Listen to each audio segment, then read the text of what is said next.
So we're live, Matt. Howdy. How are you this How week? goes? I'm all right. I had to put in for the new Sapphire Reserve, so that appeared this week. Nice. And now I'm Very trying to nice. use, yeah. Now I'm trying to use my travel credit, trying to find a way to use that for the weekend, but meh. Yeah, Clinton. JetBlue has added Indianapolis as a destination now for its Fort Lauderdale hub, so that's cool. But Frontier is adding. Frontier hasn't yet added too many routes, I don't think, but I know that Southwest is up their routes. How's it going, Chad? And I know that who else is adding routes? Oh, Breeze is adding routes out of Atlantic City, and JetBlue added 6 new destinations out of Fort Lauderdale, one of which is Indianapolis. What was the other Midwest city? I feel like it was Columbus, but I could be wrong. Yeah, I think we're going to see the Spirit gates be feasted upon by those who can get them. The more lower cost airlines, the better. So the more Breezes and Frontiers and JetBlues, the better. Fewer United, fewer American would be great. So new JetBlue cities with nonstop service to Fort Lauderdale, 2 places in the country of Columbia, Baltimore in Maryland, Charlotte, North Carolina, Columbus, Ohio, Indianapolis, and then new nonstop service from existing JetBlue cities, Nashville, Detroit, Houston, Chicago, and Puerto Rico, and then a new nonstop service from San Juan to Baltimore once a day. Yep. Now, not all of those start immediately. Some are in October, July, November. So they're coming later in the year, but it's still good. This is still good news.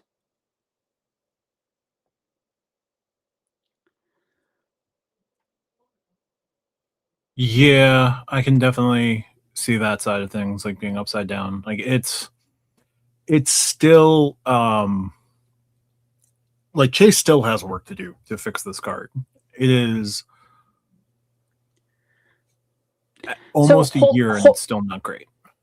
Hold that thought for a second. I want to stop there for a second. What do you mean? And we've had this conversation, but I want to sort of unpack some things. When you say fix the card, what do you mean? Like, I'm stripping a lot away here. What do you mean when you say fix the card? Like, break it down for me. This is still a card that does not, that yes, delivers good baseline value. However, it still doesn't deliver enough value based on what they offered. So by that I mean, here are the things that work relatively easily. The $300 travel credit, no issue whatsoever. The $500 edit credit, it is what it is. Like with edit price match slowly rolling out, that's going to get better. I have no real qualm with the $500 edit credit. The select hotel credit also works and stacks on the edit credit. That is awesome. So like those 3 credits alone can get you $1,050 in value on a $795 card. No issue there. The Apple TV credit works. No problem. So you can do full value on that. If you're never going to pay for Apple TV, you can zero out the value however you see fit. I'm not going to argue one way or the other. It works. Decent shows on Apple TV. To be fair, there are some good shows on that platform. Yeah. I mean, Ted Lasso wouldn't have lasted as long as it's lasted if it wasn't a good show. There's the Adam. Oh God, I'm blanking on his name. There are good shows. The morning show. There's the For All Mankind. Oh yeah, For All Mankind got a lot of hype for sure. I'm blanking on the one with the guy from Parks and Rec. Not Leverage, not Succession, Severance. Severance. I knew it was a one-word title that was in that realm. Yeah. And yeah, as Double says, it's not about the cards specifically, more about their programs. And expand the edit and Sapphire tables make the credits more useful. Yeah. And so, you know, I said $1,050 relatively easily. Yes. Throw in Apple TV, Apple Music, no problem there. So you're getting, that's about $1,200 in value. And that's great, right? And if it was just those things, sweet. The lift credit is what it is, right? That's whatever. Just did a search tonight, see if the edit credit would make sense for a future trip to San Juan. 2-night edit stay options were $4,576 at Hotel 1, $6,620 at Hotel 2, and $17,781 at Hotel 3. Yeah, no, that's rough. The problem is they can't market that. Like, they can't put their thumb. I think Chase has really liked the ability to put their thumb on the scale, and a flat 1.5 doesn't allow it. Now, if they did a 1.5, like if they raised the base to either 1.5 or 1.25 and then had things that were more dynamic, I think that could work. But I think Chase really likes being able to put their thumb on the scale. I'm all for them being able to put their thumb on the scale if they really want to put their thumb on the scale, but they are erasing value left, right, and center with it. Like, they promised 2 flat on edit properties. They had to retract that. It was up to 2 in the travel portal. They promised 2 flat on edit properties. Oops. Now you're lucky if you can get 1.65. A lot of times it's now calculating out at 1.15. So like points boost, a key feature to what they're trying to do, as much as they want it to be dynamic, is not providing a, like, if you have to do a roulette wheel for it, that's not great, right? The edit stacks, the split pay, the StubHub and Viagogo, that's another $300 that's relatively usable. You know, it's, the problem with it is a year in. To put it bluntly, Keith is putting a fine point on that dot for the eye. It is absolutely by design. FHR has some mid-tier, but there are no budget options in FHR either. When your best option for the edit to like game the edit would be Vegas all day, like, you now have to plan a trip to Vegas for 4 nights to get the maximum amount out of the edit. And I'm not saying people should go to Vegas, like, just carve out a trip to Vegas to like get the best out of the edit. But if that's the only path for some people, like, it's not worth holding onto the card. I would accept a yearly edit credit over 2 transactions. Yeah. It's, the edit is still an issue. The edit is not big enough for what they were trying to do. And yeah, versus the card working for you. Yeah, working for the card versus working for you.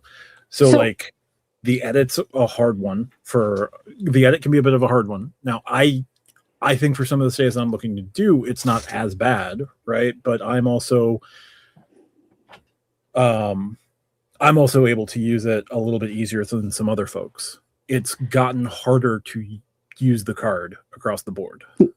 You can stand on your roof and hit New York City with a rock, which helps, right? Like, right, but I'm not the typical card carrier. No, but that's what I mean.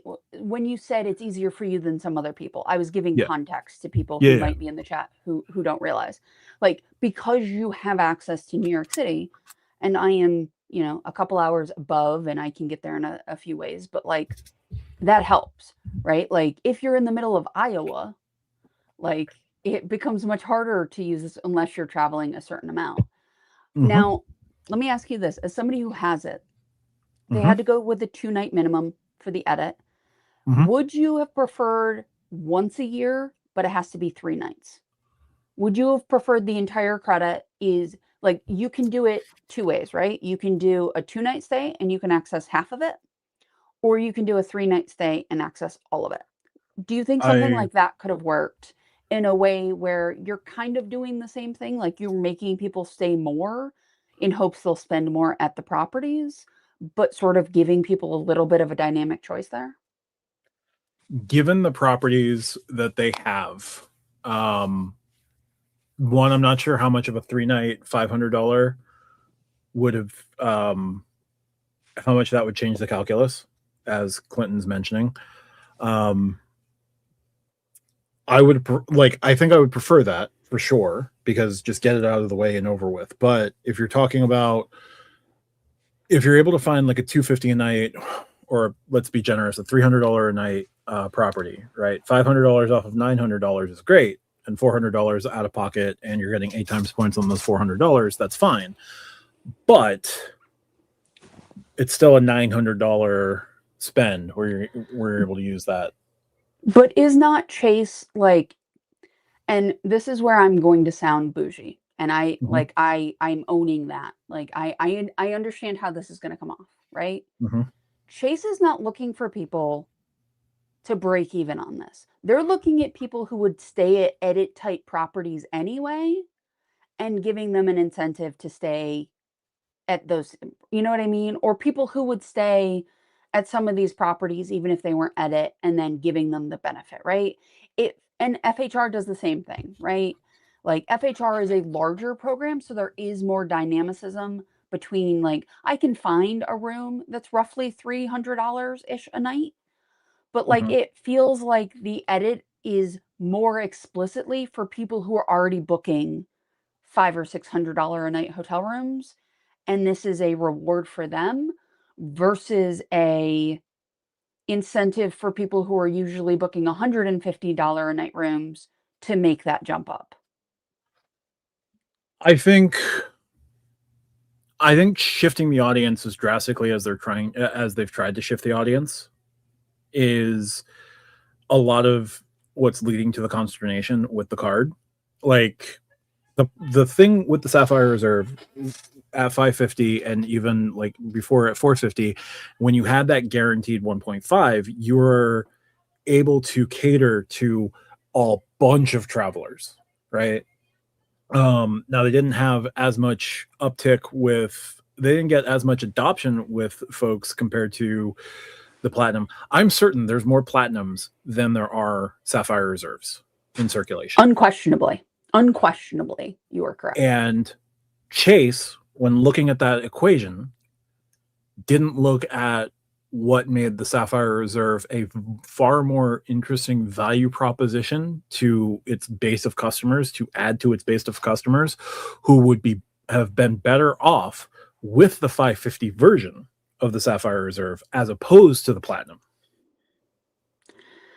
I think Chase wanted here. So yeah, it's eventually about money, right? Like I think you and I both agree that this was about money. I Yeah. think in their minds, they thought if they raised the price and did a couple of splashy things, that it would attract people who wanted the plat or who either had the platinum or wanted the platinum. Like they wanted to be top dog and they didn't realize what you have to do to be top dog, right? Like if you're going to come for Michael Jordan or you're going to come for LeBron James or insert player of your choice here, you have to have all of the other stuff, right? Like you have to be the complete package. And I don't think, Keith, I'm going to go on a limb and say you are not the average platinum or CSR holder.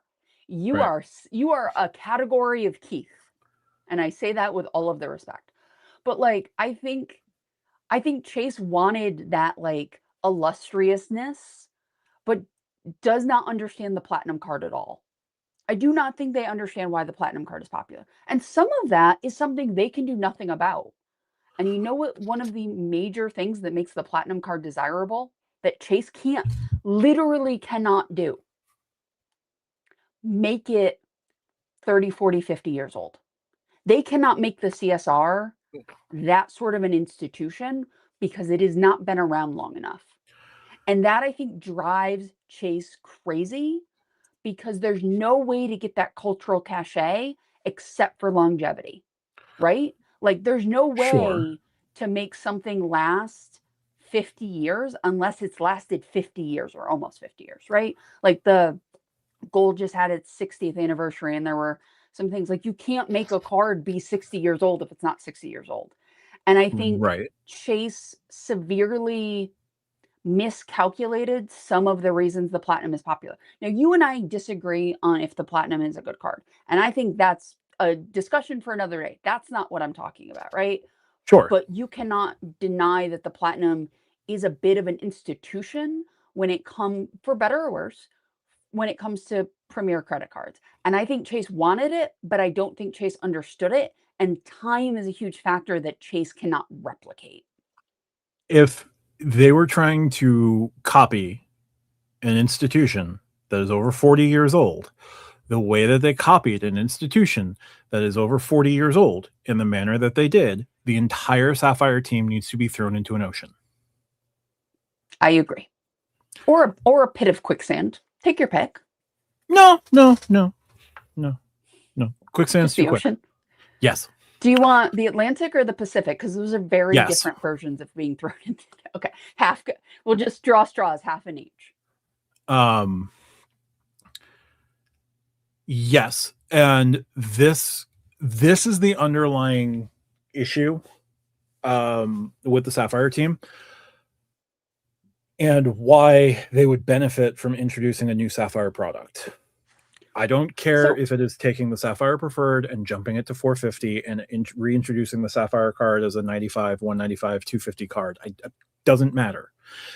What Chase did in fundamentally fucking up their products, the Sapphire product, the Freedoms are fine. The Freedoms are what they are. Chase foundationally fucked up Sapphire. If they had kept the Sapphire Reserve at 550, maybe they could have, added a couple more credits, bumped it up to 650, but then introduced a card above Sapphire Next, Sapphire Ultra, Sapphire Ultimate. Don't know, don't care, whatever. That being the Halo card at 895, 995, that card crossing the comma, whatever. If that card had launched as the current 795 version with all of its fuck ups, people would be far happier with Chase right now. You wouldn't see the videos about like, is Chase cooked, or rethinking the entire Chase strategy. I think they should have dropped the Sapphire by $100, taken something off of it, right? Drop it by 100, maybe lounge access, right? Whatever. Drop it by 100, put it at 450, and then released a something close to what they released for the Sapphire Reserve, maybe a hybrid with the JP Morgan Reserve. Mm-hmm. And I think they would have been like universally celebrated, right? Or even if they cut down the travel credit to 200 instead of 300, drop it by $100. So people who have the card now are like super happy because their thing got cut. Yes, they lost $100, but it equals out. And they have a new card that they can go get if they want. The one Sapphire rule has been dropped. Yep.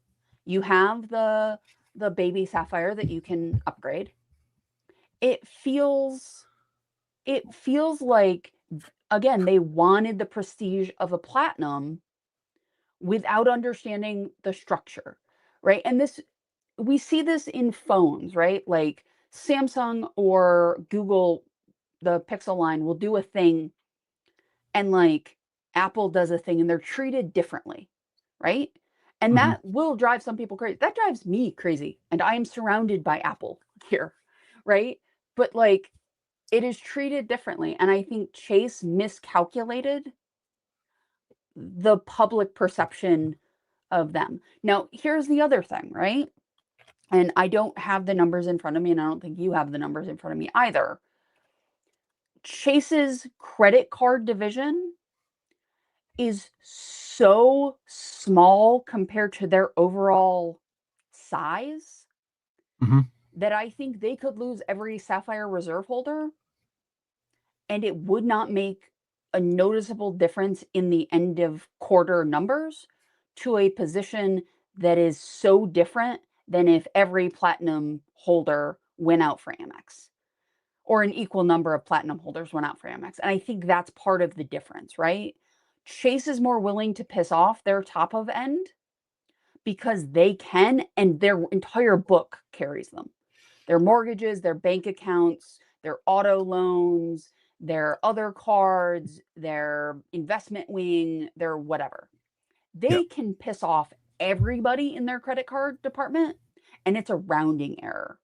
And I think we don't, for certain banks, that matters so much more. Amex can't piss off their credit card people, not entirely, right? Like that is the majority of their business. I would say that's probably 70 to 80% of their total business is just credit cards. Their banking is relatively small. Again, this is without numbers in front of me, but like Chase can do that. Chase can say, this isn't profitable. We're going to change it. We might tweak it. We might not, but it is a rounding error to us. And I think that is a lot of their calculation with this. But Possibly. I agree, but I don't know. I think it pissed off people in the community a lot more than it pissed off total CSR holders. People finding out that what was previously 3x is now 1x on their earnings has not gone particularly well. So they did they did a number on themselves for sure. Our chat is not quiet because of how fucked up they did the CSR. Because that's what I'm waiting for is the CSP refresh. Otherwise, I would have moved on already, at least in terms of Euro points that I have. So I think here's what I think is happening through no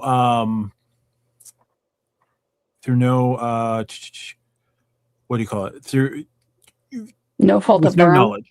No, with no knowledge whatsoever of what they're doing. Sorry.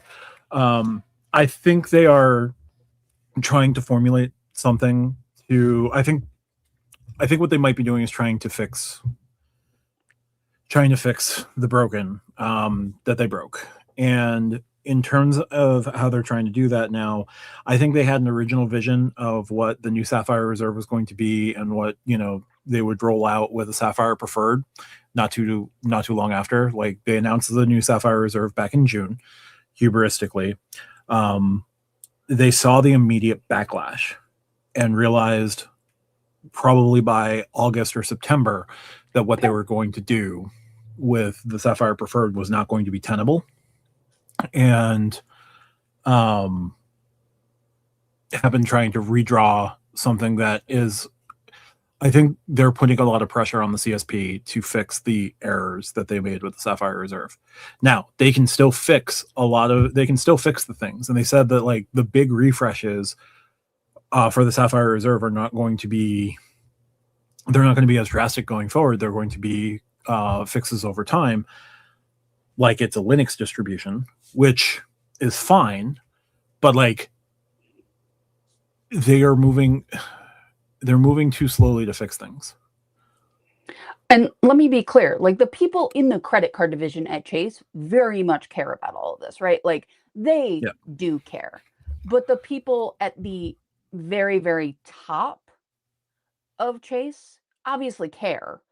But again, it is a fraction of their business versus it being Amex's bulk of business. I just want to be clear about my position there. Yeah. When it lost $200 million, they were all happy about it. Yeah. Because of how quickly they were like shipping the cards out. Can't easily use a dining or StubHub credit, not a major city, you're likely just not the target. And that is completely fair. You can extract a good amount of value on it.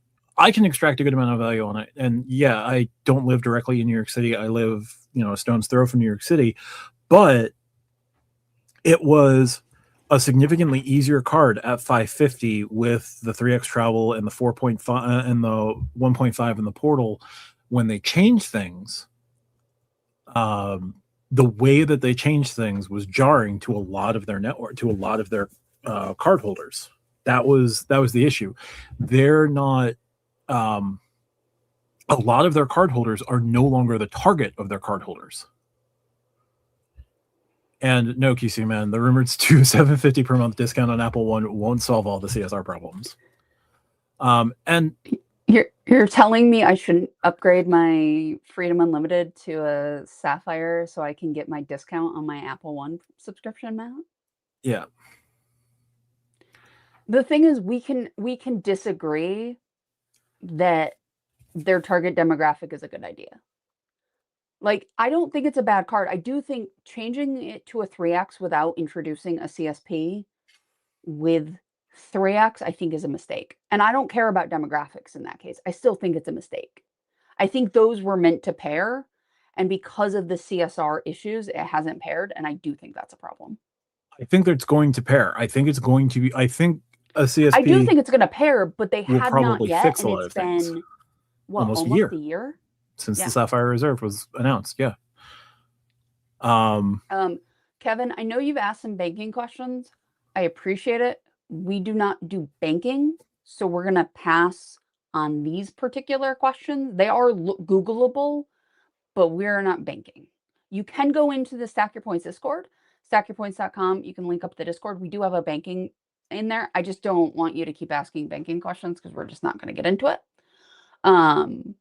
But I did want to call that out. Matt, yep. For a second, you want to talk about your favorite airline? So QC man, the free lounge access, and we'll go back to the CSR in a minute. Free lounge access to make the premium JetBlue card worth it now. So here's the thing. The True Blue House hasn't launched at Boston. They said that that's launching in the summer. They're looking to find space for their third True Blue House at Fort Lauderdale, which makes sense. That is their third major focus city. What will make the card more compelling now is going to be the $300 travel credit inside of JetBlue Travel is now all in one shot. You can do it all in one shot.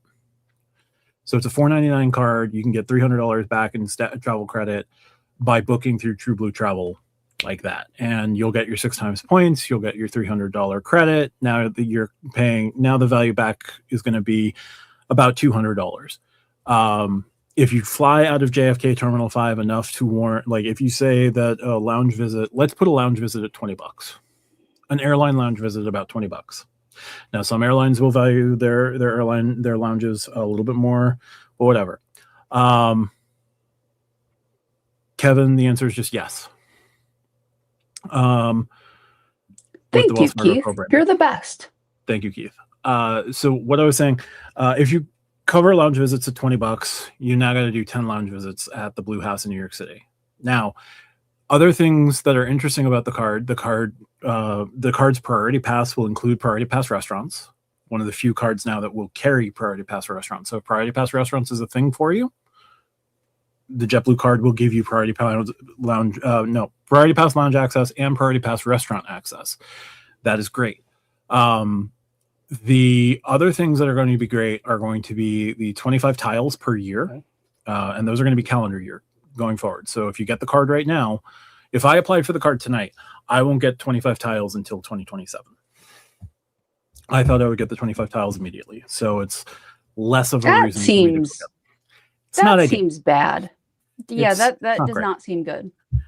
The companion pass is also a bit of an issue, based on what Stephen Pepper from Frequent Miler put in his little write up with the changes. But $300 back on travel on JetBlue Travel. You're going to get the lounge visits. You get Priority Pass restaurants. You get tiles for spend. You'll get the 25 tiles every calendar year. And so all of those things would make the card far more compelling. Is it a card that I would say you have to go out and get now? it's easier for me to say that the card is good enough now. What credit cards still have Priority Pass Restaurant? The Bank of America Premium Rewards Elite, and this card are the only two I can think of offhand. There's probably one or two others. Oh, the U.S. bank cards with Priority Passes, those all count for restaurant as well. There you go. So I think the card is more worthwhile today than it was a month ago. If you fly JetBlue enough that you want to get the 25 tiles and you can get the other 25 tiles relatively easily, great. It's got a 100,000 point welcome offer right now. If that's appealing to you, go get it.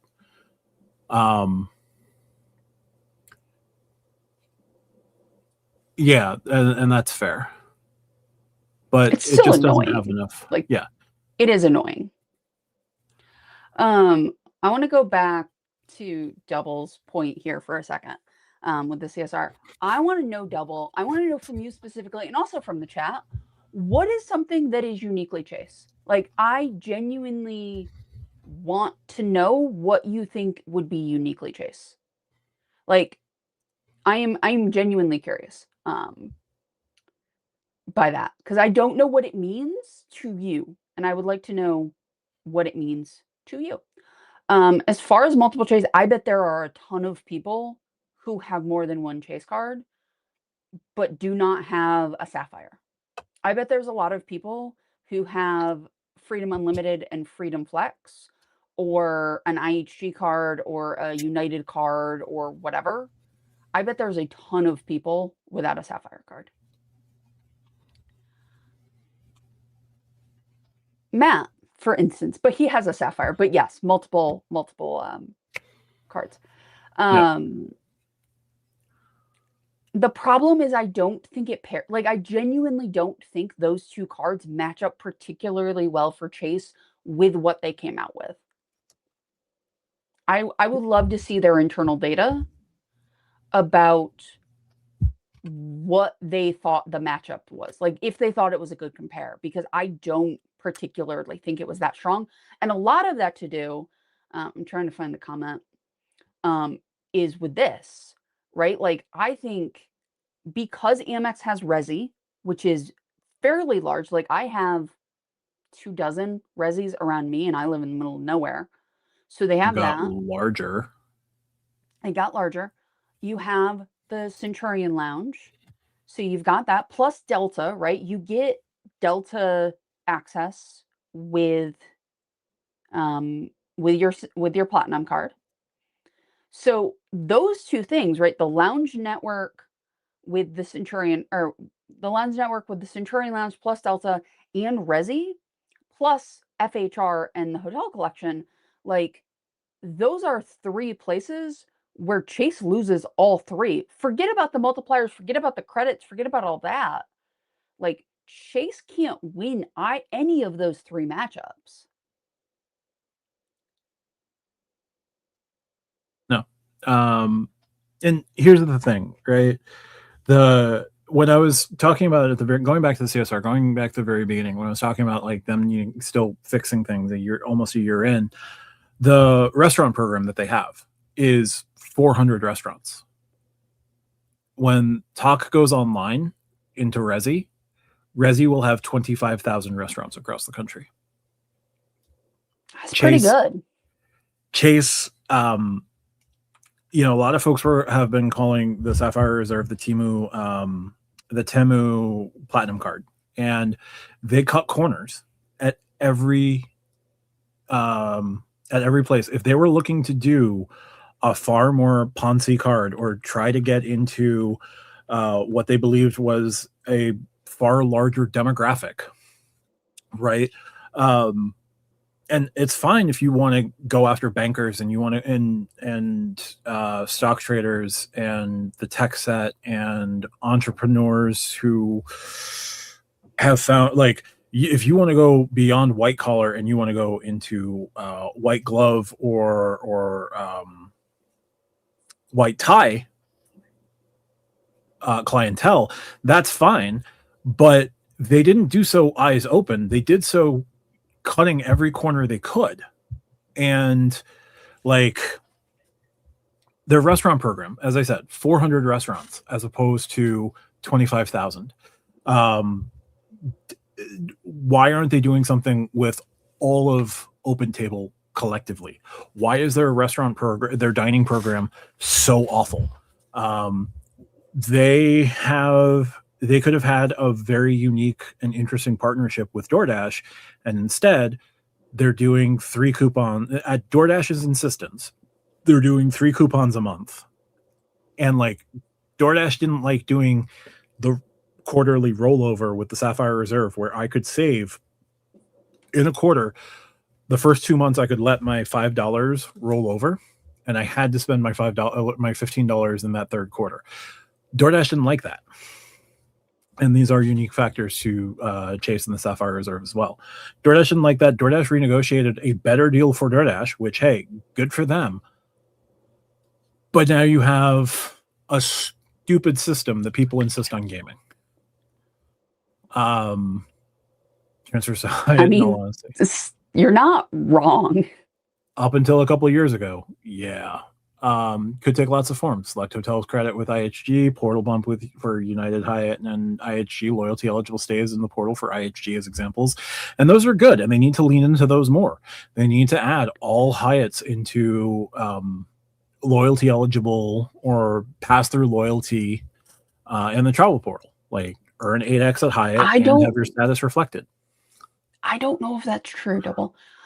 They don't. And I think that's what. So one of the things that I think Amex does well is Amex doesn't have like, and people are putting, Capital One has Jennifer Garner and Kevin Hart and different things in the chat. Like, you cannot play name association with the Platinum card in the same way. Like, there is not, Natalie Portman is not the face of the Platinum card, right?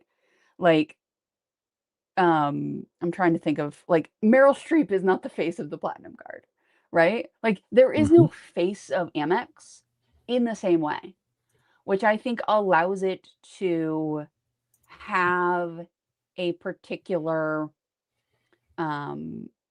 gravitas in the way of, like, you don't associate it with a comedian that you may or may not like. You may or may not like Jennifer Garner as an actress. So, like, there's no association there. She's not walking through a field, like, talking about the gold card, right? And I think that does help. If you can hit the 75,000, I get it. I think the IHG card is really good for most people, but again, they don't have your spend. Your situation, I get why you don't need those cards, but it is a different situation. Yeah. Yeah, Kristen, like, depending on how you feel about Bell and Hart, like, that could affect your views on those companies, right? For better or worse. Yeah.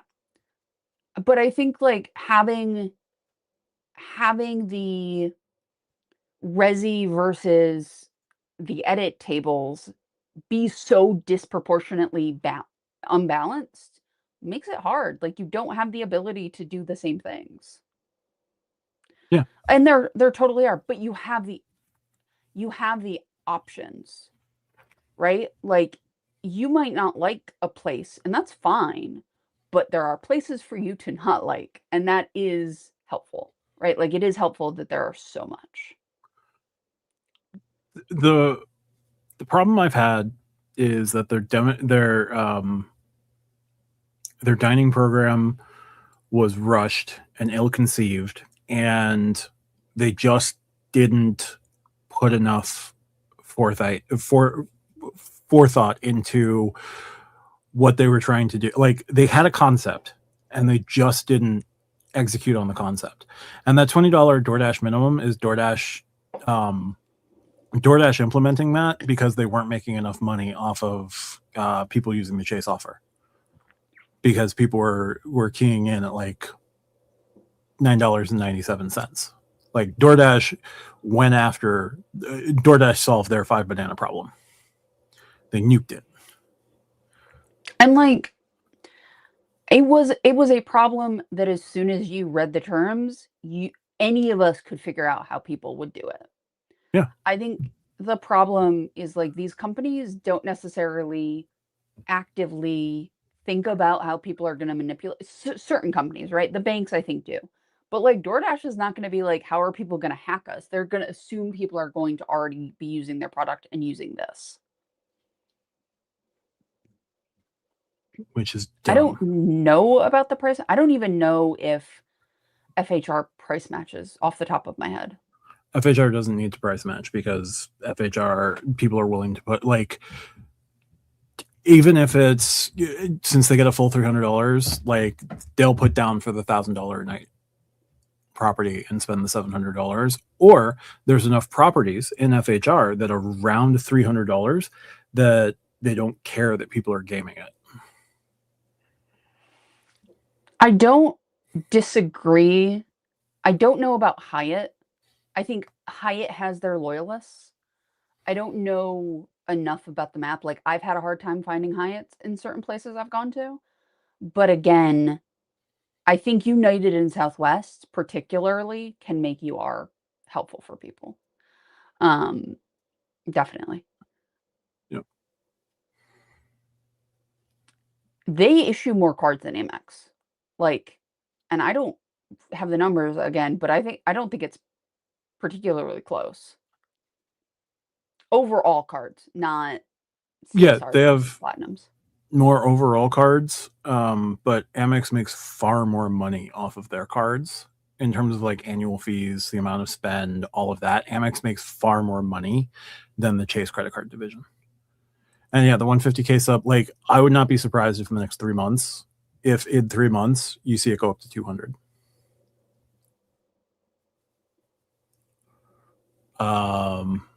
Yes, that would be a huge fix. I mean, it's annoying knowing that Booking that OpenTables is owned by Booking. If OpenTable was like an independent platform, I would say Chase should buy them. But Chase is doing nothing with the infatuation, and Chase is doing like nothing with Zagat. So yeah. Matt, have you gotten to use the edit? As soon as I blow through my $300 credit, I'm going to make my edit booking.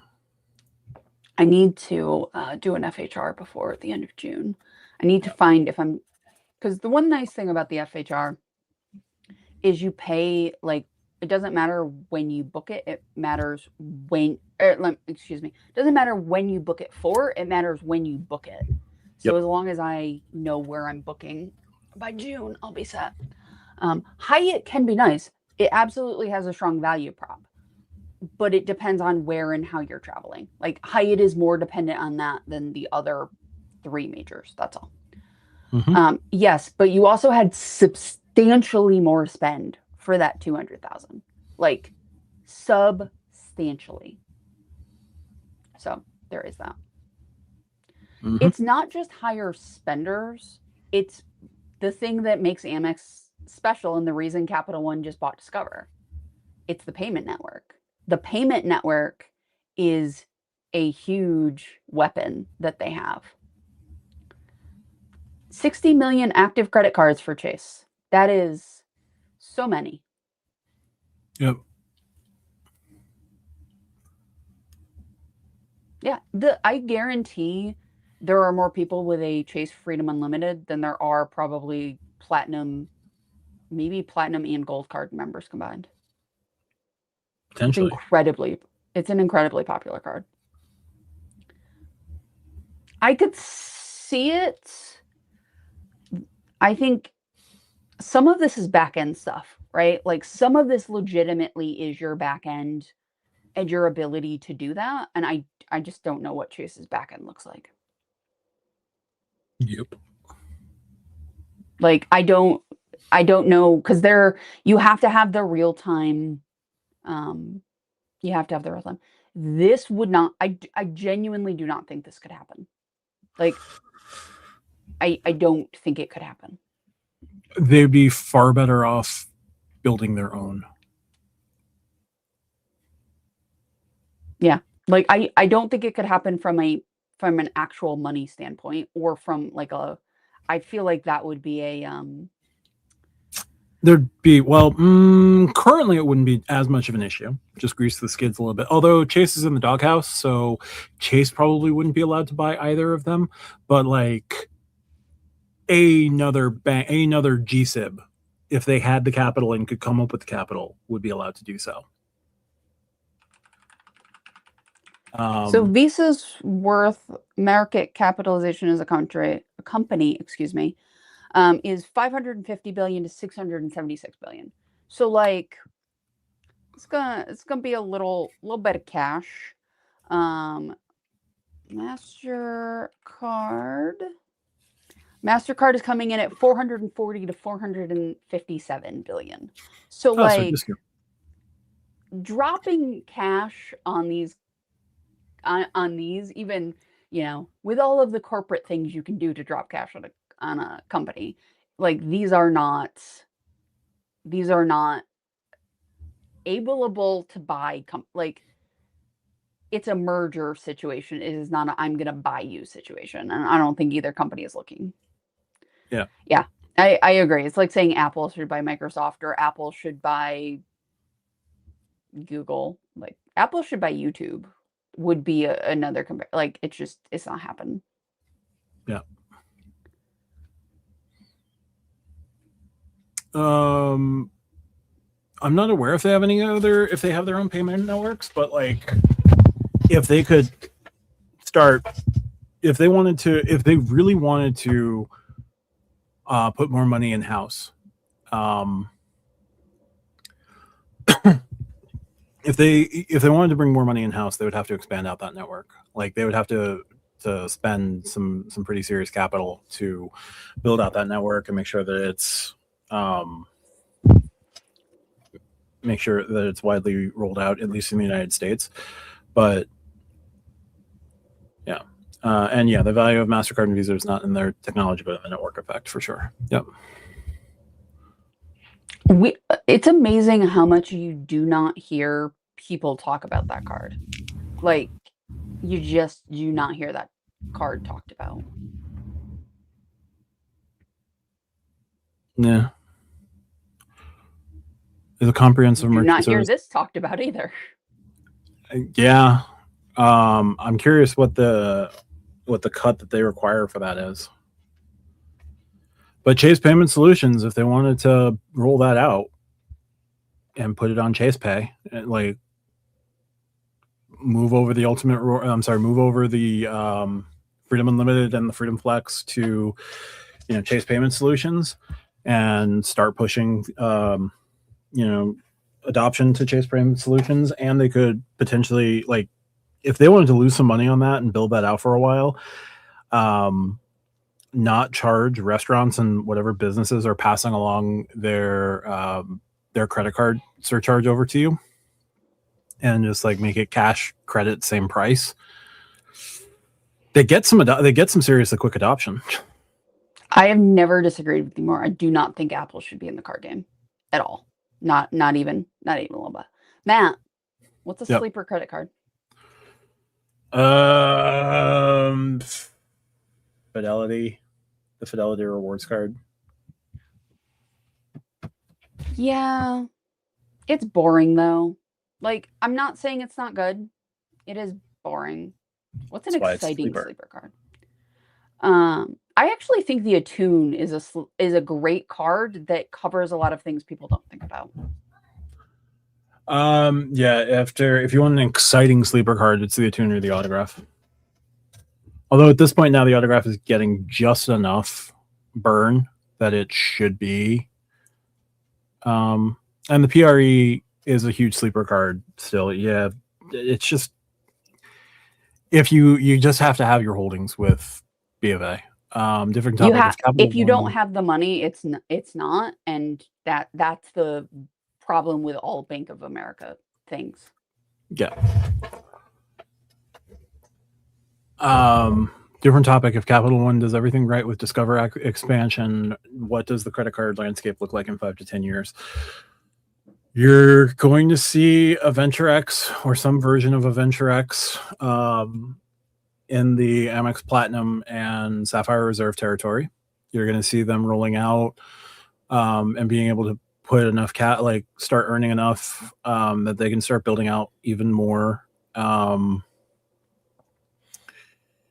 Even more, what do you call it? Even more lounges. They're going to step into if they get it right in the next 5 to 10 years, they're going to step up their premium game, and they're going to have a really solid setup of cards to really jump into the premium game, because they'll have the Quicksilver as a 1.5 base with grocery and gas at 3x. They'll have the Saver as grocery 3x, dining 3x. They can do uncapped 2x earnings on the Venture card. They'd have their rotating Discover card. They'd rename all of these things, or like put everything in the, what do you call it? And then, oh geez, like they'd have really strong earnings across the board. They could just throw all sorts of benefits on the Venture X, and keep building out their travel portal. So here's the problem with this. Who? And I think one of the biggest problems in the travel game right now is so many of the main players are already spoken for. Like, until we get to a world where like there's one transferable currency, like United is not gonna like go to 3 or 4 partners. They've gone to Bilt, right? You can get Bilt or Chase. Delta hasn't. American finally landed with Citi. Atmos is with Bilt, but like a lot of the the main domestic carriers like don't really want to be with 5 or 6 partners, right? Like Virgin will be with anybody, Flying Blue will be with anybody, some of the international carriers, and those can be great for awards earning, but like a lot of the ones that most people fly most of the time don't want to be with 2 or 3 carriers. There's a path. Capital One would just have to make a pretty expensive acquisition, and they could do it. I think I know where you're going. I don't think it's realistic. Why? Because I don't think a lot of those partners would stay if it happens. That would have to be a condition of the deal. Right, but I think it wouldn't be. That's the thing. So say the thing, I'll put the banner up, we'll actually talk about it. Oh, no. I'm not talking about them. Oh, who are you talking about? Bilt. Oh, I thought you were talking about Rove. Nope. And yes, I'm not going to say the thing.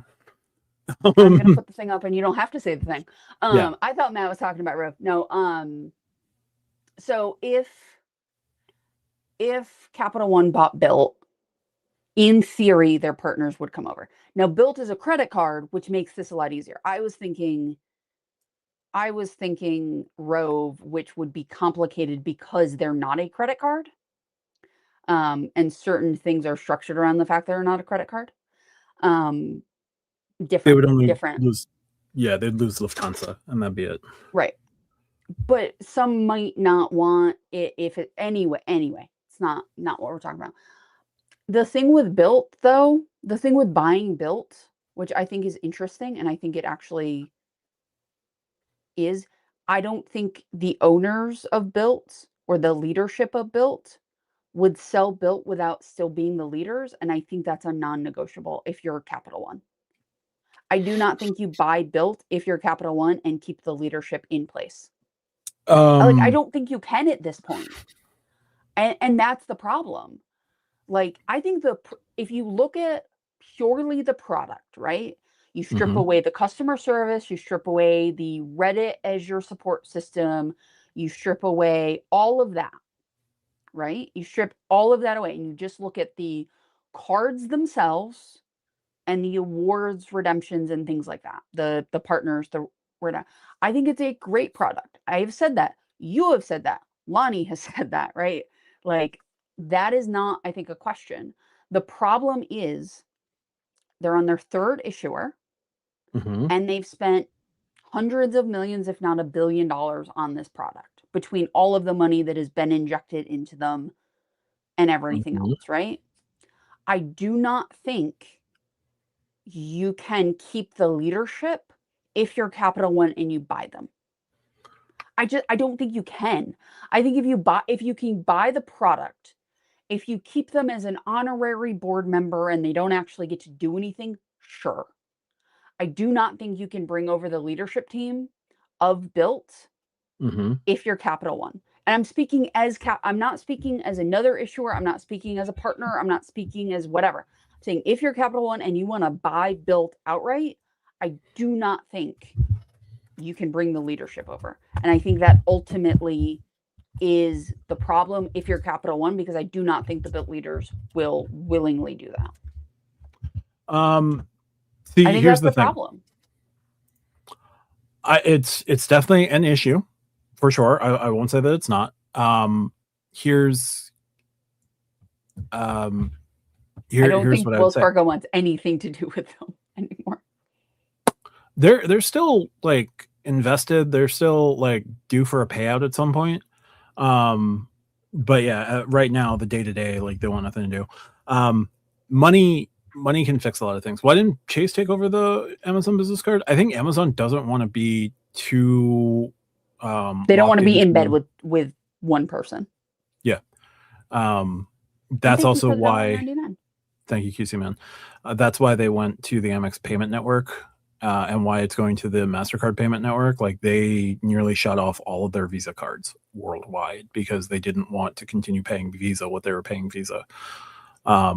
Amazon gets to set its terms, and Mm-hmm. they're one of the few companies that can tell like a Chase no and get away with it. So, yes, the strongest part is their program. Absolutely. But the people in charge of it, I don't like every indication we've had is the people in charge of it do not want to not be the people in charge of it. And if you're Capital One, I don't think you can bring that baggage in. The program is incredibly strong.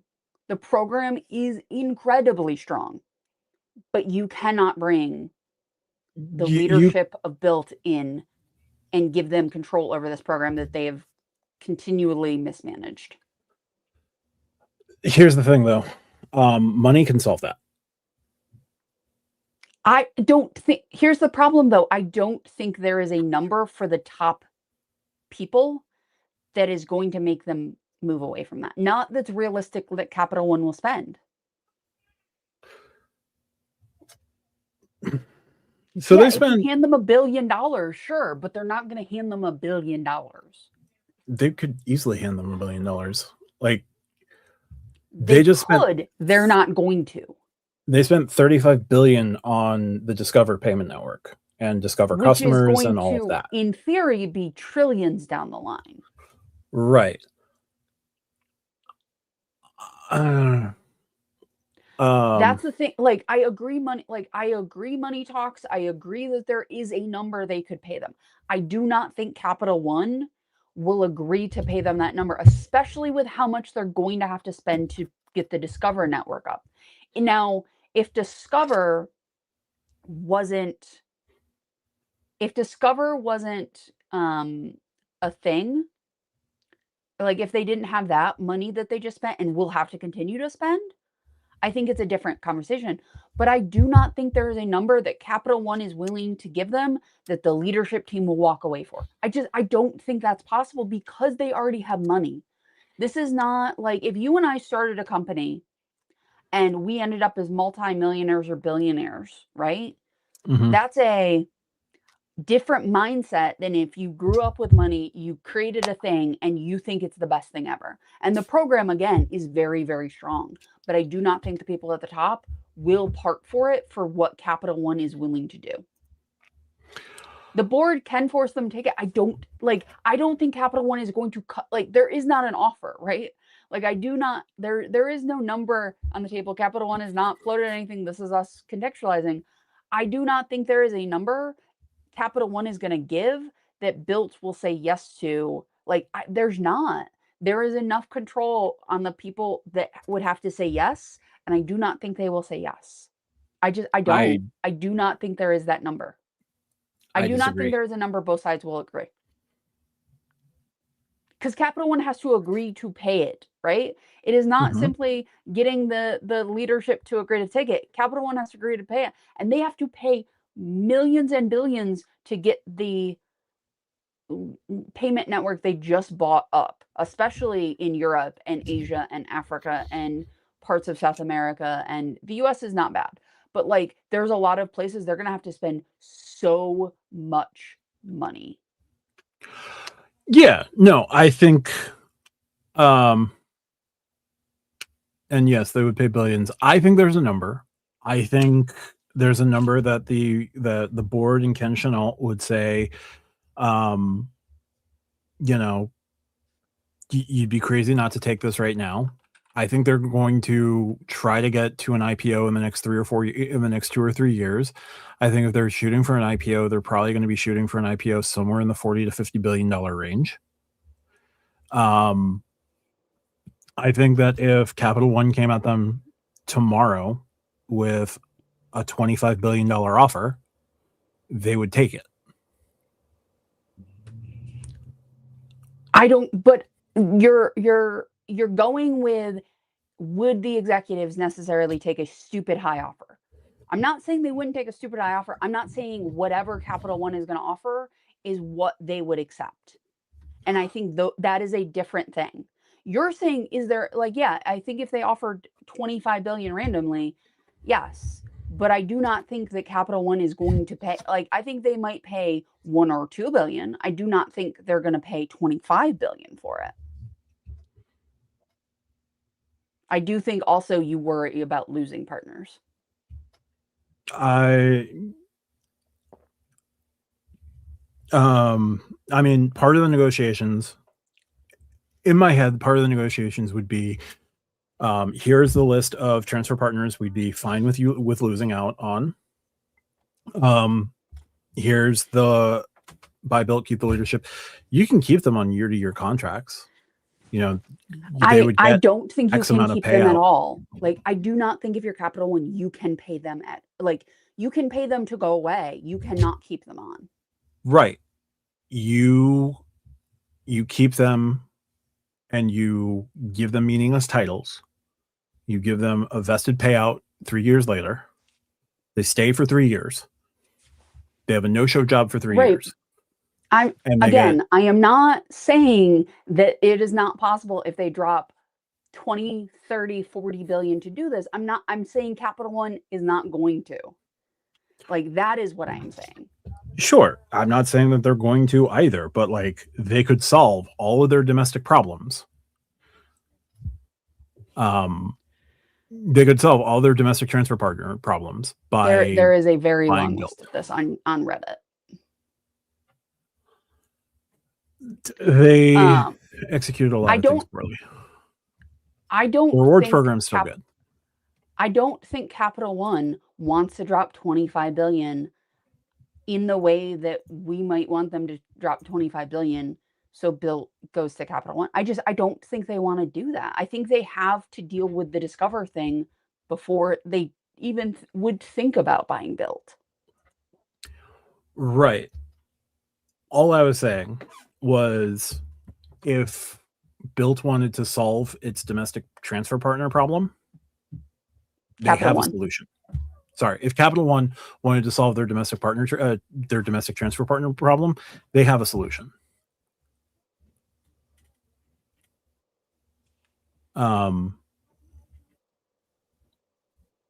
we're not getting into the point is not Bilt, right? This is not a thing on Bilt. I cannot wait to cancel the card. Again, you're having a whole different conversation than we are, and that's fine. But we're not getting into Bilt as the company.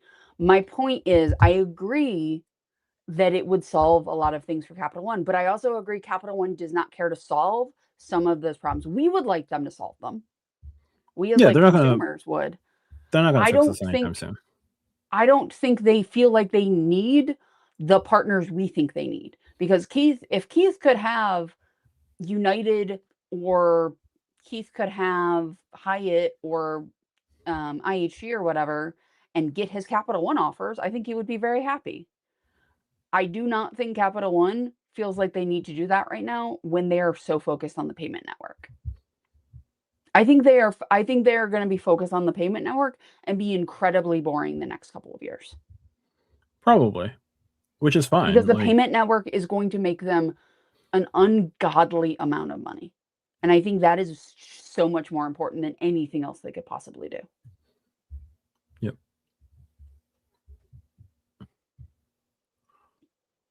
Like, again, Anyway, we're ending the Bilt conversation. We are walking away because this is not about that. Because we have said so much about Bilt, and I don't feel like dealing with it because I had to deal with them today, and I am tired. Um, anyway, what else, Matt, is going on in the world? You gave me a list when I asked you of things. yeah, Atmos Business. Let's talk about the Atmos Business survey that went out. yeah. Let me find this and pull it up because I believe you put it somewhere. I put it places. So I went to Danny the Doer when I did my live earlier. So we're just gonna pull up DDG survey hints at Atmos business card changes. So let us share the screen. Share the screen. Survey hints. So Atmos Rewards Visa Business Card appears to be testing significant changes and an annual fee increase based on recent survey materials. Here are how the new card structure may look like. Here is how the okay, whatever. Annual fee increase. The most notable change is a jump in annual fee from to $195, up from $95. The card may add 4 Alaska Lounge passes annually, distributed quarterly. Silly. And a Trusted Traveler Program credit. Every travel card has that. That's fine. The survey introduces a unique $50 travel delay voucher for cancellations or delays of over 2 hours. Status points awards. Earn up to 2 status points. 2 status points award worth 20K status points each, and up to 2 50% global discount codes with qualifying spend. No word on what the spend would be. All of this is way too small. And then the annual companion fare that you get for spending $6,000 a year on the card would go away. So these are possible changes. I don't know how much I buy into them right now. Again, surveys are not indicative of immediate changes. They also just got, or Bank of America just sort of got everything in-house.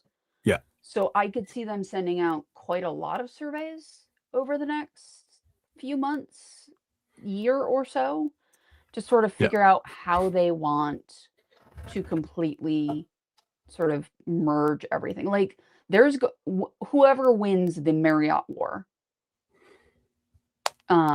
there's going to be a ton of Marriott surveys, right?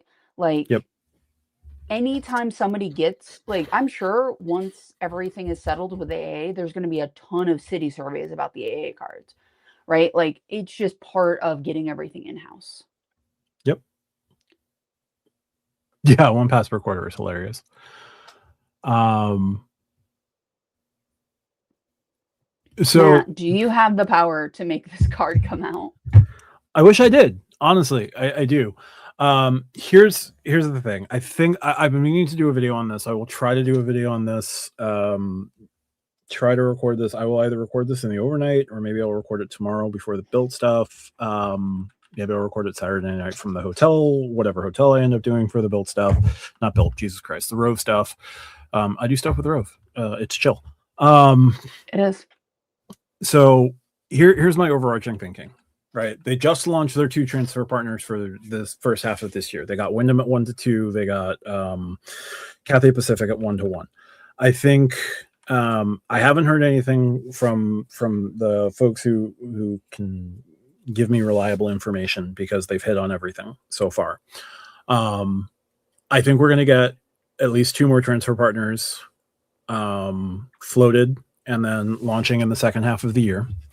I know that they're going to make some changes to their travel portal. They're probably going to make some changes to their travel portal in the not too distant future. Whether those changes also include like redemption capabilities or loyalty pass through or something really unique or whatever, I don't know. But they'll probably overhaul their travel portal, and then they're going to just spend the rest of this year clearing the decks, and you'll probably see the Beyond either, I would say speculatively, anywhere from late quarter 326, late quarter 326 to mid quarter 227. So about like a 6-month time span where this card could launch. What this card will be, I don't know. But if they're going to revamp their travel portal, they'll probably include some travel portal stuff on this card. One of the strengths of the autograph is its strong earnings outside of travel portals in general, which is awesome. They may play further into that theme with Autograph Beyond, but you're going to see a card like the only lane that they can really successfully navigate would be some sort of, in my opinion, right, would be some sort of card that is in between the US Bank Altitude Reserve and the 550 version of the Sapphire Reserve. Mm-hmm. Yeah. Also, I just checked. Bank of America does not have Spirit listed as a card anymore. No, they pulled those down Saturday morning. I don't know that they're necessarily doing too much too fast. If they didn't think what they were doing was sustainable, they probably wouldn't be doing it. But they got strong acceptance with Atmos. Like they are doing what they can, and like they're living it up with the Bilt relationship, because earning the 3 times points with the 3% has to be getting them buco spend on the cards. So I think it's as sustainable as Bilt is sustainable right now. And I think, throwing stuff out there is not terrible. And yeah, the spirit cards are zombie cards. They're earning zombie points right now. If you have a spirit card, for the love of God, do not put any more spend on that card. Yeah, I do wonder what happens to those cards, because you would think Bank of America would want to change them into something else. And I don't know how that's going to work. Most likely the no annual fee version will go over to an unlimited cash rewards, and the annual fee version will just become a premier rewards, whatever the $95 travel card is. That would make the most sense. It would. If you don't mind, can you have Wells Fargo buy Rove and then release the Beyond right after? Appreciate it. I don't have that kind of power. Again, I think the earliest we will possibly see I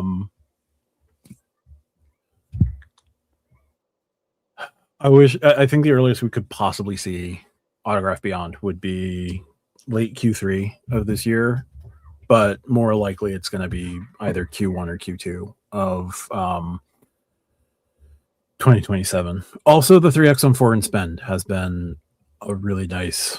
That is a unique thing, right? Like a lot of companies no other issuer does it. A lot of foreign transaction fees, and Atmos is like, but what if we did the opposite? Yep. I'm sure it's working well for them. I mean, if you're going to have a travel card, it's a novel idea. Yeah. Let's see what else we got. 150K offers for Schwab Morgan Stanley Platinums. Okay. That is okay. 12,000 spend, 6 months, subject to family language. Just wanted to throw it out there. You do get the free authorized user on the Morgan Stanley version. You get the 1.1 cent per point cash out on the Schwab version, which is awesome. Is 3x foreign transaction sustainable? like over 5 or 6 years, maybe not right now, probably. I don't remember.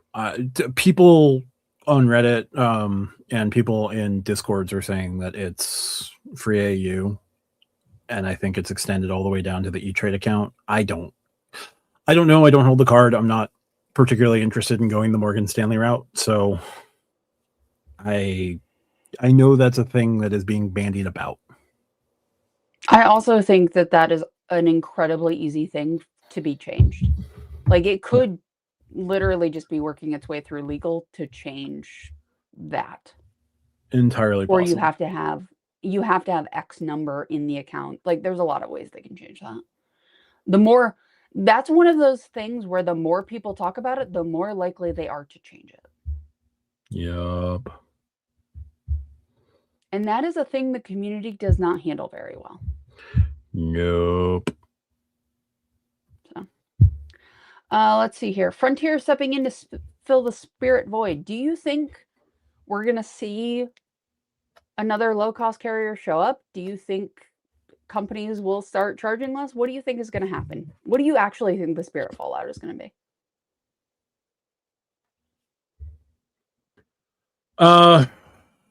You're going to see companies rush to grab as many of the gates as they can. You've seen Breeze grabbed their Atlantic City gates. You've seen JetBlue grab some of their Fort Lauderdale gates, and I'm sure if they could, they would grab even more. I'm sure you'll see you saw Southwest grab gates from them out of Orlando and Vegas. I think we're going to see some of the lower tier airlines, the Breezes, the Allegiants, the Avelos, the whatever you call it. And Sleeper Rod, agree to disagree. I don't think it's all of the nerfs. Like, Credit Card YouTube does its fair share, but I don't think it's all of them. I think anyway, it's a lot of Reddit. Here's the thing: the more people can connect, the more people will connect and do and these aren't even particularly harmful in a lot of cases, but the more people know about it, the more things change. And like Keith said, inflation causes them too. So I definitely think just being in communities that are talking about here's how you get around X or here's how you do Y changes how they happen.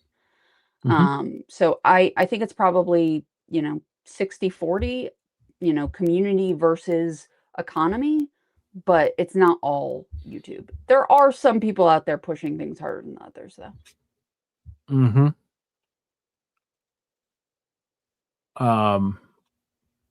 Yeah. Major also, City Concierge is going away.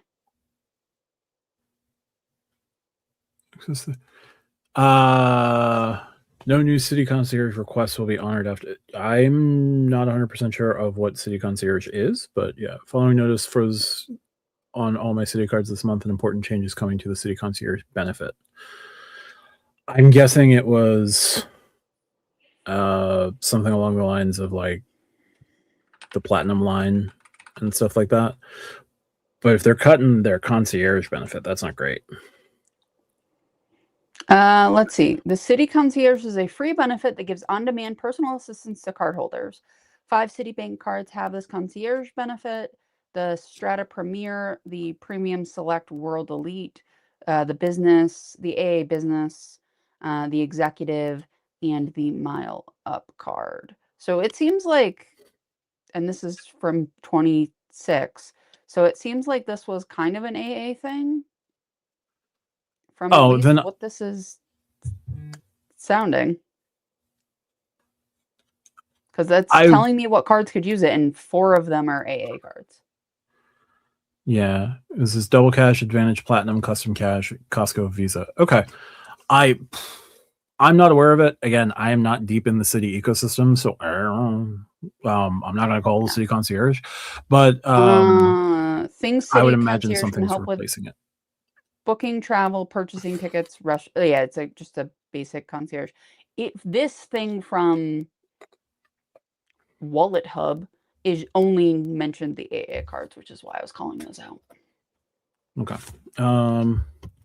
Let's go to one of my favorite, most weird websites in the world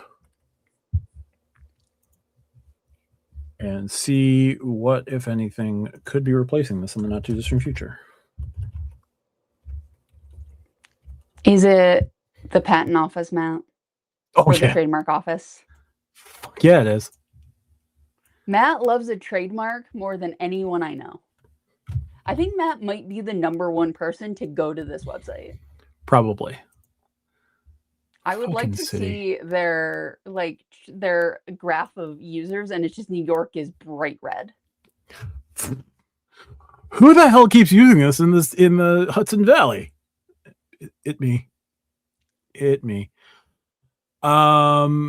Okay, so there's some new ones from City that I haven't looked at in a while. Hooray, they're actually using vowels now. Good job. All right. So let's see. If anything, what if anything? Yeah, probably rolling out AI to replace the concierge, which is not a good idea. Vibe coding your way into like fixing these things is probably not the best idea. For the love of seeing wealth differently. Oh, goody. For the love of taking charge of your wealth. I mean, some trademarks are just hilarious. This has something to do with credit cards. I know that. For the love of wealth on your terms, this is my City direct commercial banking, City dining. So we're going to probably see an expansion of City dining, City entertainment. Probably not an expansion there because I already have that. City consolidate. That's got nothing to do with credit cards. City travel, card payment processing services, financial services. City client connect, audio teleconferencing, networking conferencing services, web. Expand all. So our goods and services, audio teleconferencing, network conference. Nope, this isn't it. Nope, it's not that. Yeah, I don't know what, if anything, they've got nothing currently trademarked. I love the word mark of just the $sign with the stars. Yep.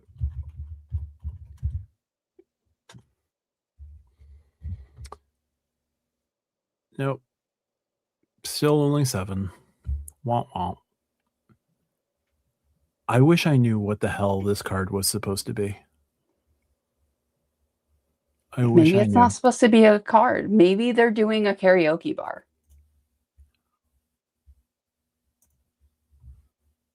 Issuance of credit cards. Have you ever thought of that? Oh God. Yeah, so they trademarked a stablecoin. There's that. Anyway. Yeah, so anything new from Amex or Chase? The Wells Fargo wagon keeps a rolling on.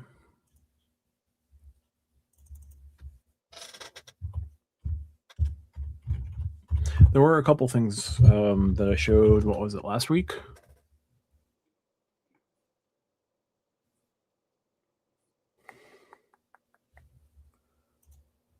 Go away.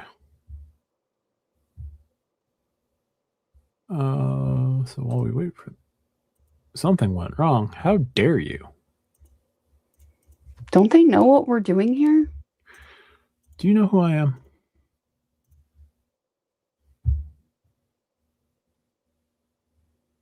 All right. Anyway, I'm going to stop sharing that and see what will come up. Duplicate.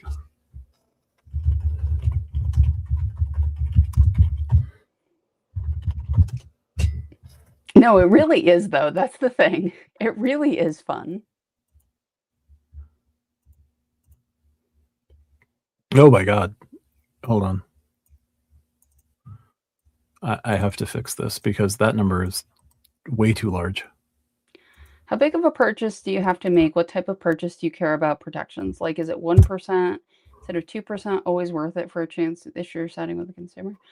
I mean, if I'm doing something with a comma in it, I am going to start caring about protections. Or if it's something like a laptop, I'm getting Apple Care. Like,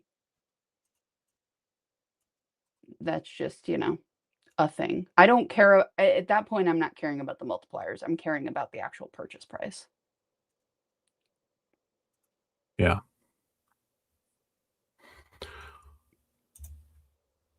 Wow.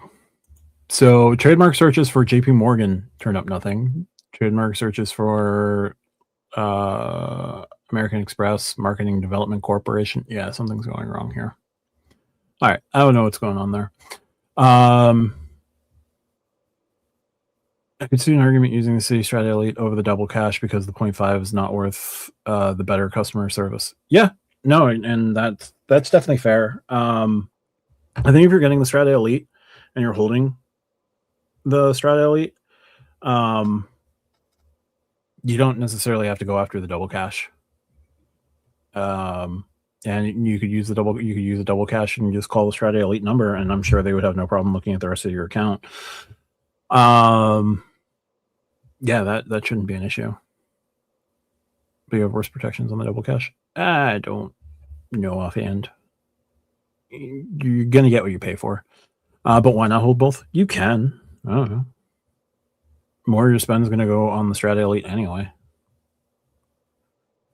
You use an Amex or Visa Infinite for return protections. Yeah, that can definitely work. I don't know, like purchase protections. I'm aware that Amex is like the best you could, like any Amex card in terms, like you're not going to have an issue with your purchase protection. Visa Infinites, you shouldn't have issues with your purchase protection. I mean, it's up to a certain amount, sure, but Amex does right by you. Visa Infinites will usually do right by you. And I'm not like trying to besmirch MasterCard. I just don't know. I just haven't had the experience and I haven't seen what it's like with MasterCards. Everything I buy on a MasterCard at this point is perishable. That's interesting. I'm not sure they're targeting the perishable market, but it's interesting. Yeah.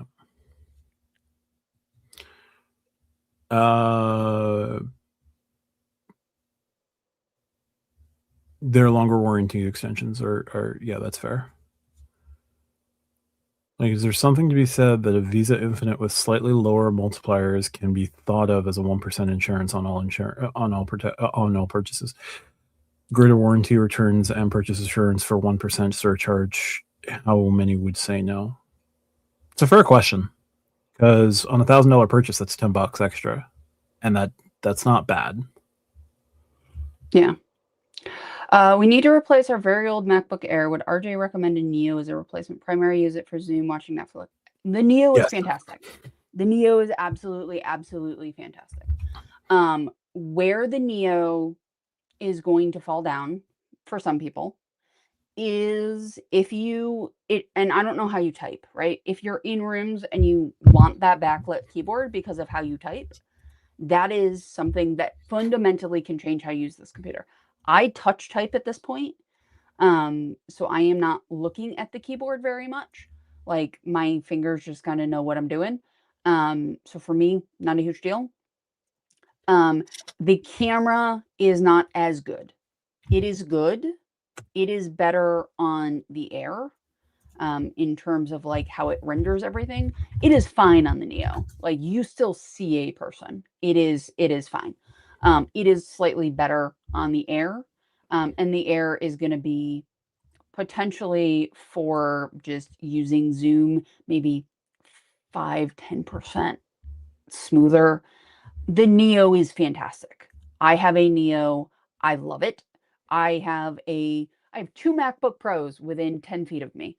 And my Neo is in the other room by my bed because I use it how I used to use my iPad. Like any situation in which I used to use my iPad, I now just use the Neo and it's great. And now I don't have to use iPad OS. So it's fantastic. So absolutely. Yeah, just based on those use cases, email, Zoom, Netflix, Neo is going to be more than enough. Yeah.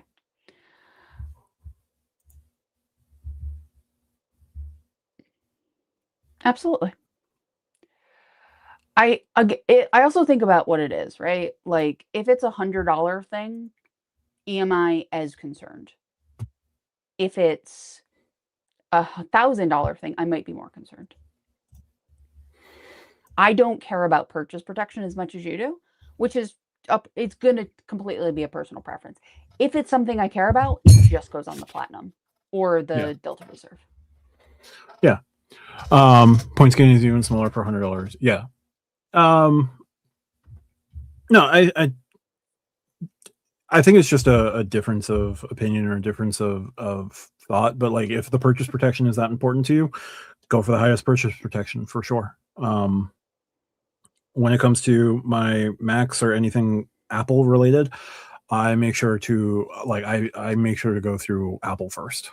I'm not going to go through my credit card unless I absolutely had to, but I am more likely Your credit just going to card go through.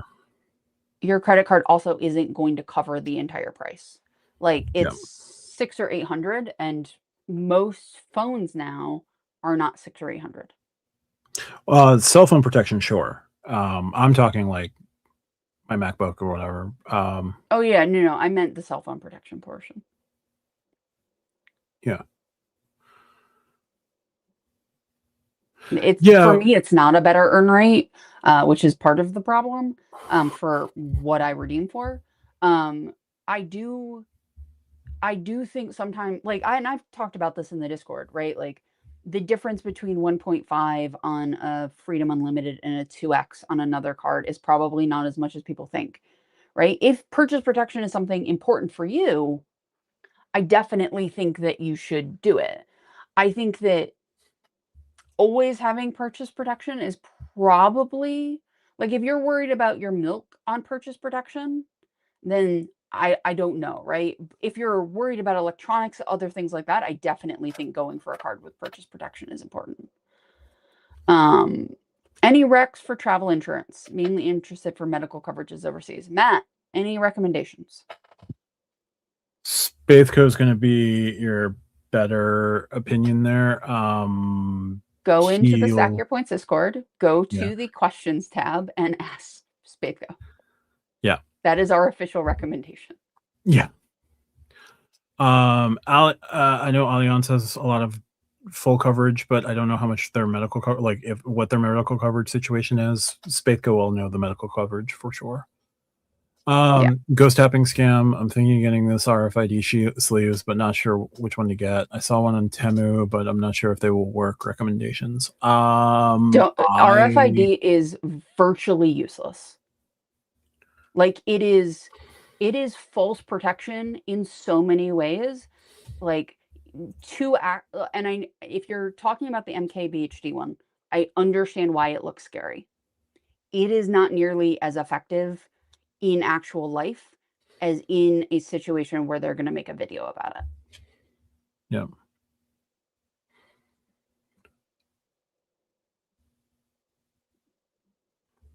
Yes, which makes it. It's also like if you're willing, like it is just I totally understand that, but again, it depends on like if I don't care about the $300 thing I bought, if I have purchase protection on it, then I might go for the highest multiplier. If I care, then I'm going to put it on my platinum. Also, worst comes to worst, I'll just buy the $300 thing again. Yeah.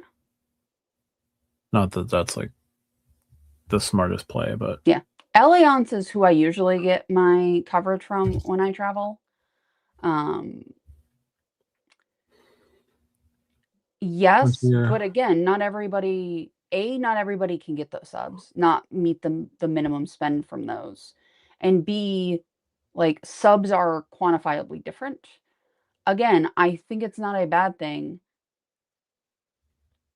Yeah, welcome offer math is significantly different for sure. Yeah.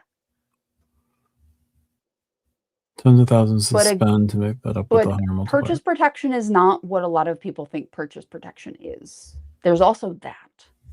I don't know. Like, there's only certain things I'm gonna worry about purchase protection with. Like, they're big ticket items that I worry about with purchase protection. Honestly. Yeah. Washer, dryer, dishwasher, refrigerator, if I bought a home charging unit, if I bought a then I agree with you, but you could apply this. Yeah, outside of spend. That's fair. But honestly, like my Apple devices, my Apple things, that all goes through Apple Care. Like I pay for Apple Care first and foremost, before I worry about anything else with regard to my laptop, with my regard to my MacBook Pro and my iPhone and my Apple Watch. Whoop doesn't care about the Whoop band at all. They're selling you the service, so I don't. If I need to purchase protection on the Whoop band, the band was free. They will send me another band. So I'm not worried about that. I'm just thinking about like the things that I have in hand or immediately in front of me, like huge monitors, TVs, those big things. Those are where I'd be using purchase protection more, and also buying the extended warranties potentially buying the extended warranties at time of purchase, where like that is where the city card can play. The city cards can play a little bit easier because they'll give you an extra 24 months on top of whatever you purchase, which would be good. But I think they run concurrent. They don't run consecutive. So there's also that. I think a lot of us do put items that we are concerned about on cards with those protections, but also there are a lot of caveats and callouts in purchase protection that people are not necessarily looking to do, right? Like, and again, I also think it's a question of your risk tolerance. Like, I am absolutely going to make sure that my Apple computer has Apple Care on it. I am not, even if I put it on my Platinum, I'm going to go through Apple Care first. Yep. Right? Where if I buy, a new camera lens, I'm probably going to register it with Sony, or I'm sorry, with Canon, and like go through them first, right? Like, even if I do technically have purchase protection. So I think it depends.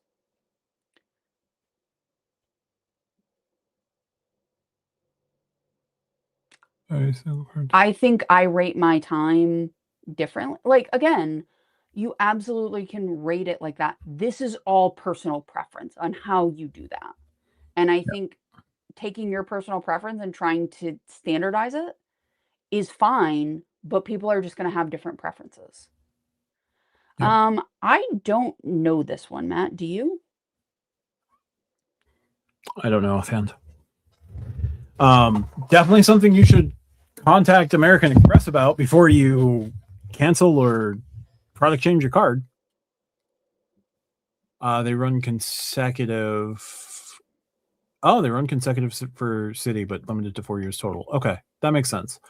Just got an email from Discover teasing new Capital One features in the next few months, and that everything should be rolled over to the Capital One website or app by July 27th. I imagine that those new Capital One features are going to be the ability to are just going to be like adding Capital One travel if it hasn't already been added to your card, and then you're going to get moved into the app. But we'll see.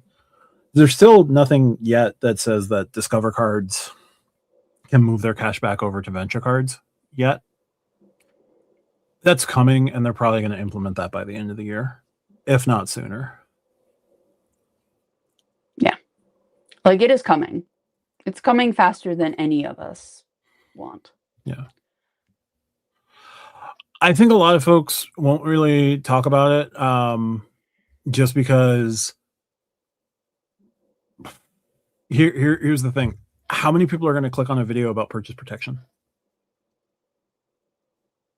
Like, one of the things that we do have to take into account, I just do news and I spew whatever I want, and people will, feel how they feel about it, which is generally awesome, but like not always. If I did a video on purchase protection, I would be making that video because I want to make that video, but I'm also going to know that compared to a video talking about potential changes to this Chase Sapphire Preferred, or speculating on the future of the Amex Gold, or maybe the Amex Platinum is adding a 2X catch-all category in the not too distant future based on what we know. I That don't. is, So here's the thing. I definitely think that multipliers are not the be all end all. no. I also think the amount of people who end up using purchase protection on their cards versus another option is small enough where most people just don't fall back into it. And people kind of know the issuer, like Amex tends to side with the consumer. People know that, right? Like even if it's not your platinum, people they tend to side with people. So I feel like a lot of people, like, because it's common knowledge and it's not some like I can't walk you through the process like in a video in the same way unless I actually have a dispute, right? Like you just can't get to those screens. So I feel like it's just common knowledge who does what in a way that doesn't necessarily make a very compelling video or a very Or not compelling so much discussion. common knowledge. Yeah.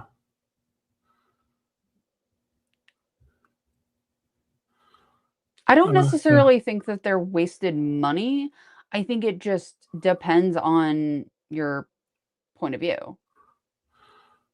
That I don't know that we could like there. It's all good points. Um, Yeah, and it's like going to vary across the board. it's gonna vary. It's gonna depend. I, a fair bit of mine is from spend versus subs, but also like I get what you're getting at, but I also think again it is so personal that you're just not gonna get a bunch of people to agree on it. Yeah, that's fair. On a single It racketeering is front. like Yeah. I'm not saying you're wrong. I think it's just it becomes a thing of you have to go through the process of getting something. You have to first have a loss. Like you have to have something that falls under purchase protection. Then you have to get that purchase protection or the dispute approved. I think that because like people know Amex sides with you, Chase may or may not like um also this.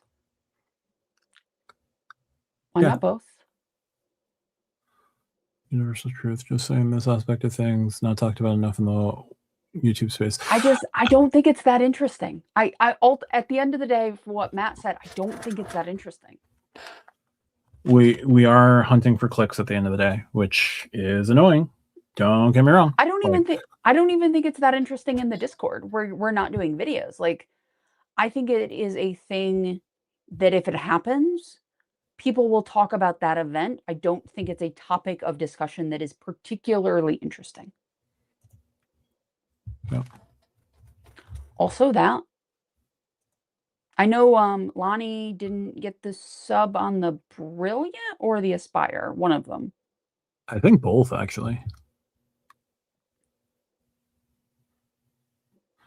Yes. There's also this, and that's why a lot of 5x gets capped. Yeah.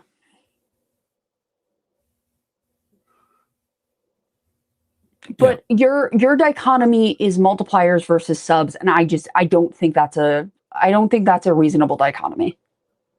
But again, you can have whatever conversations you want. I just don't think it's particularly interesting.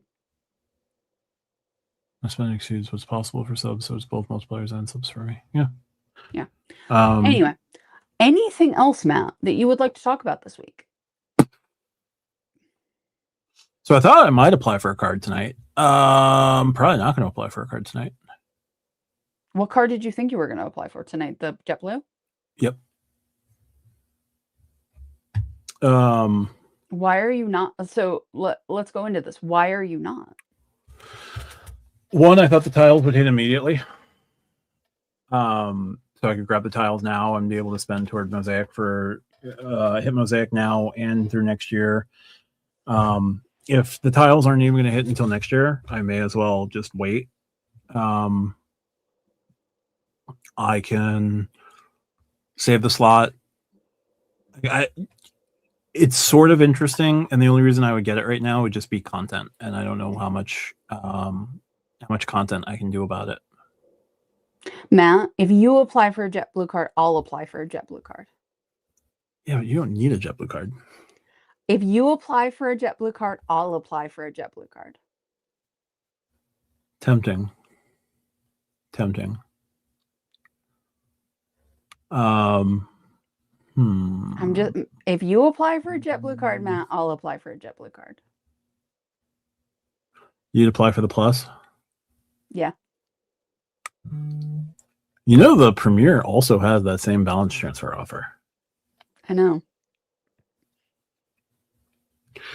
Let me check something here. That is a sub that requires some flow. Commitment. Yeah. Requires something. Qualify activity, earn 6x points, do complimentary access to Blue House, earn up to $2,000. I don't care about the companion pass statement credits.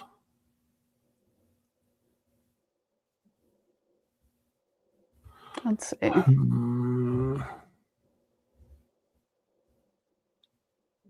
5,000 on purchases and paying the annual fee in full, both within the first 90 days. I go months without putting something on, and I'll be like, oh, I haven't put anything on this card in like 6 months. I should probably put something on.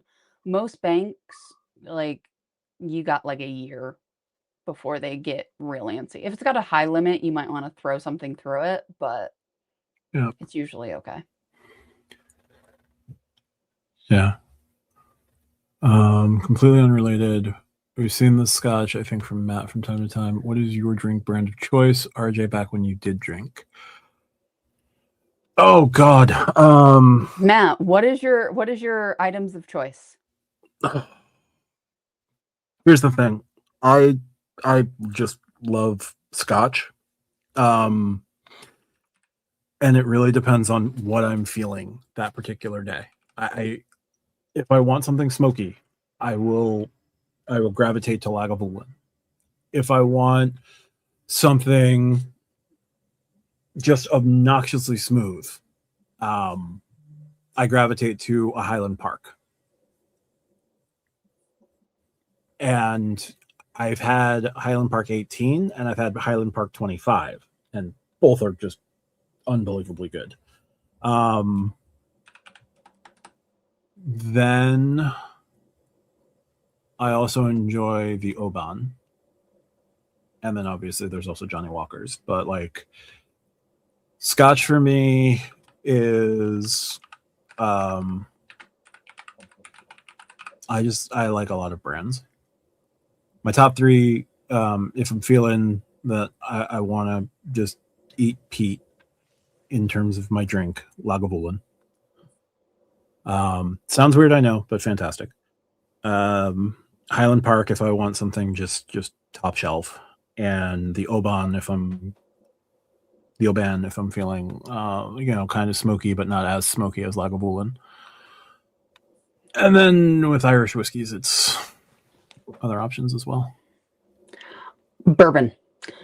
I was a bourbon fan. Woodford Reserve or Woodford Double Oak.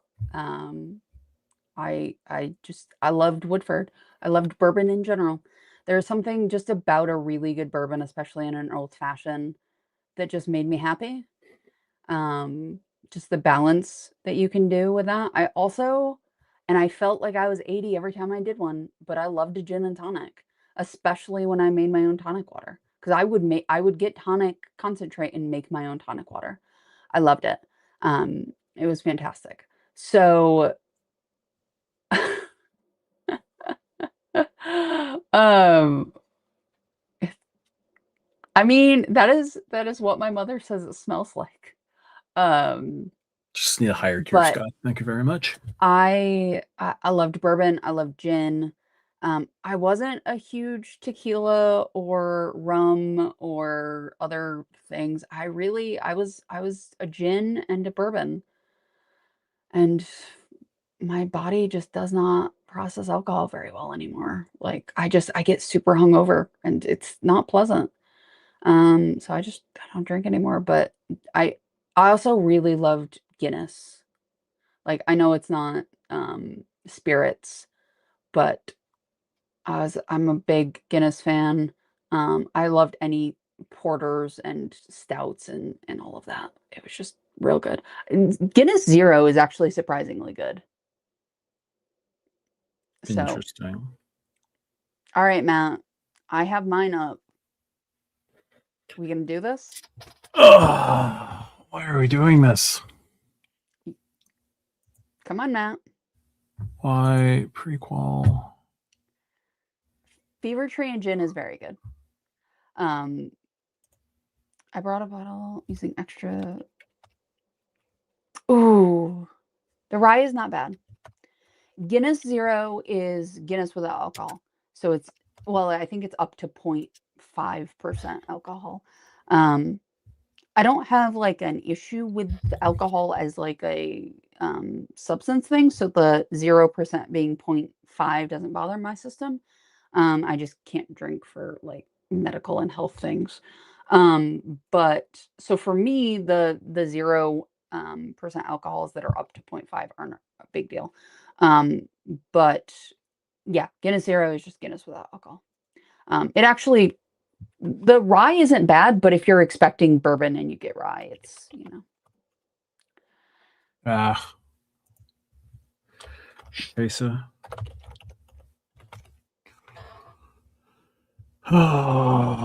No, it is not. It's not. It's also not Guinness and oh, that's nice.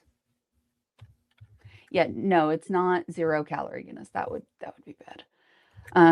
Guinness Zero sounds like a crime in Ireland. There should be a law against it. Look, it allows me to drink Guinness, which is very important to my life. So I do when the Packers play, I'll crack open a Guinness Zero. Oh, wait, hold on. I'm just on the prequel, aren't I? Yeah. All right, whatever. See your prequel in seconds. Okay. All right, we're gonna submit my prequel. Be really bad if you didn't get that. I got it like 2 weeks ago, so.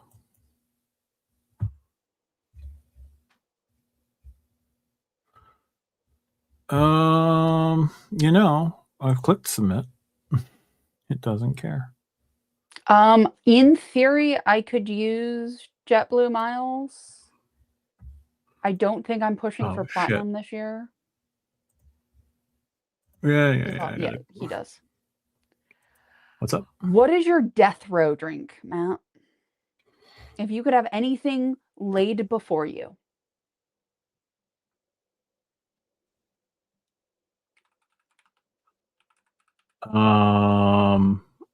Why is it only one? You only get one. You're on death row. You're not getting everything. Oh, because it's Texas rules after what's his name? Fine.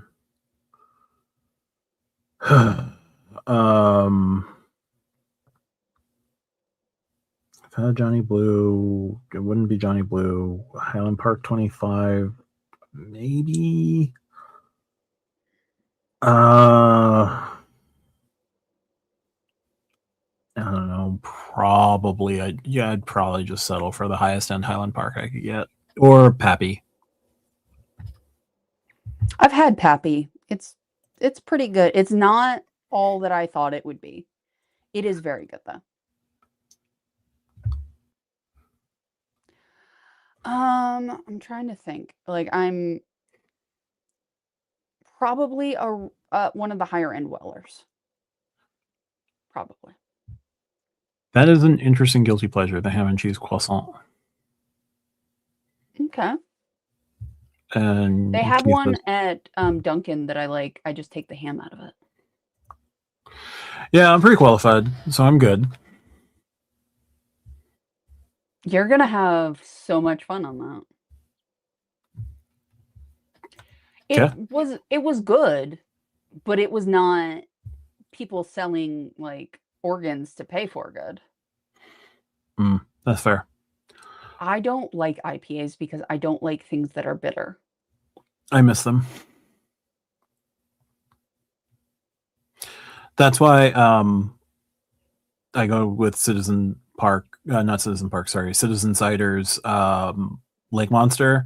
It is a dry hopped cider.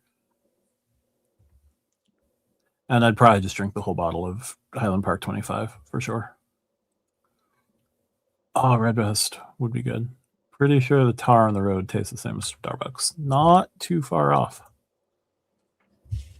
Oh, Hold on, I'm just getting everything set up. don't want to pay this annual fee right now. Come on, I have Matt. to get this card first. That's the problem. You have to get the card. Well, no, right, hold on. I can't get the JetBlue Plus and then get the Premier because I can't get the welcome offer on the Premier. Oh, y'all are the worst. We are, and you'll be fine. All right, hold on. I'm doing one thing real quick. I miss breakfast sandwiches. I miss regular breakfast sandwiches. Red breast is not bad.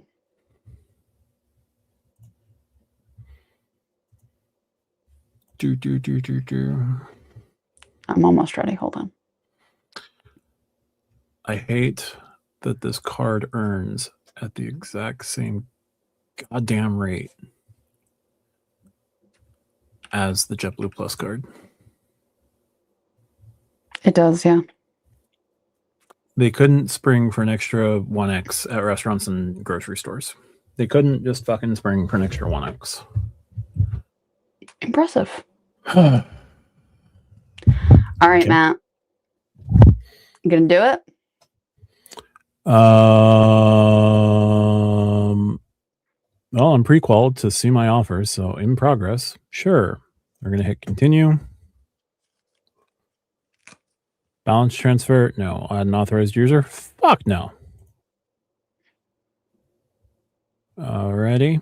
Looks like all I have to do is just hit apply now. Yep. On 3? Sure. 1, 2, 3, go.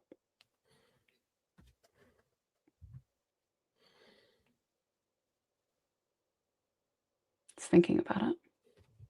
Can't look directly at it. Rotating boxes. I was approved. Yay. Rotating boxes. They had to send me a one-time code. Continue. Rotating boxes. That's fantastic. Cool. Yep, I've also been approved. I don't always apply for credit cards, but when I do, I get instantly approved. I didn't want that card particularly, but I also really wanted to make Matt apply for a card. I imagine Matt will. He's at a bigger, whatchamacallit. My mail goes through Albany, so it doesn't matter. Really? Yes. I did not know that. Yep. How much credit line did they give you? 4,500. Oh. I just got 16,000 on my AA card, your AAA card. Oh. What'd they give you? 23,000. Very nice. Now I can actually move credit line to my business card. Yay.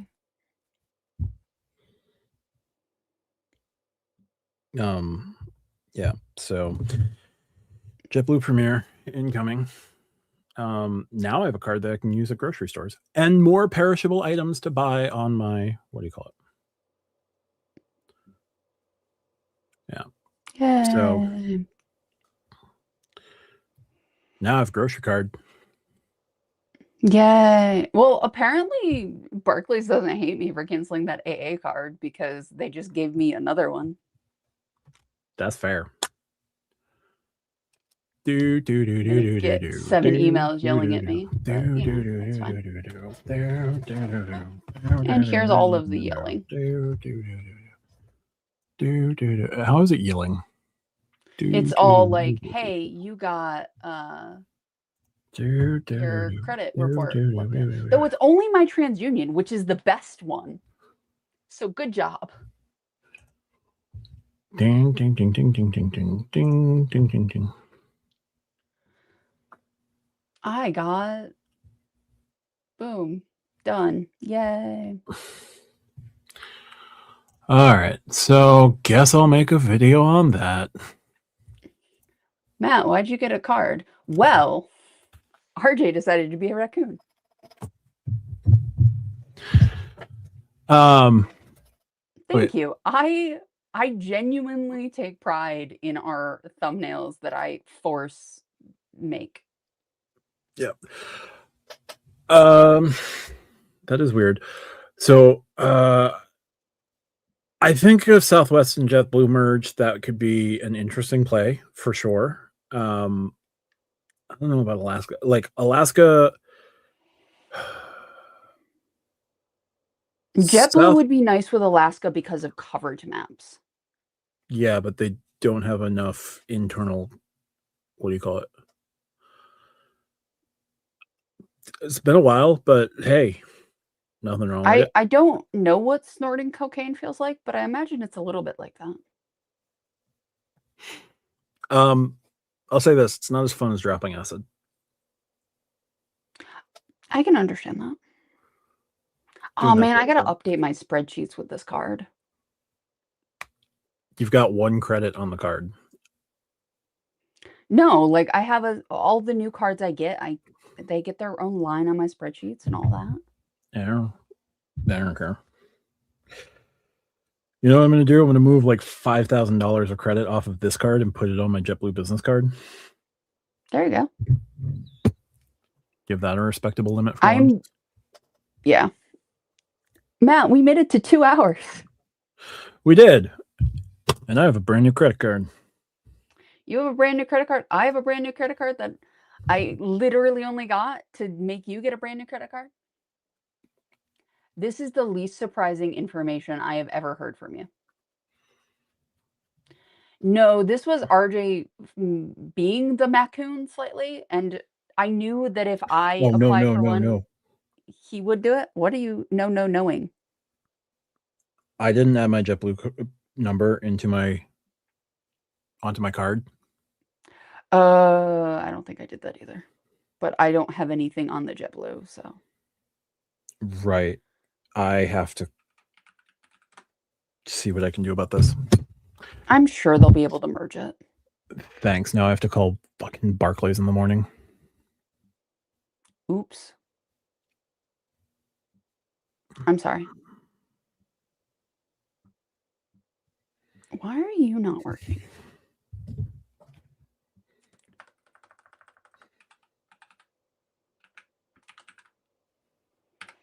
I'm sure it'll be fine. Barclays is a reasonable company. Said no one ever. Oh, hold on. It says my card is not enrolled, so I'm going to have to.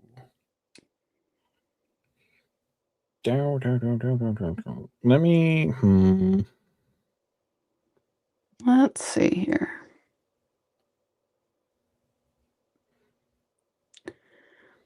Mine's not enrolled either.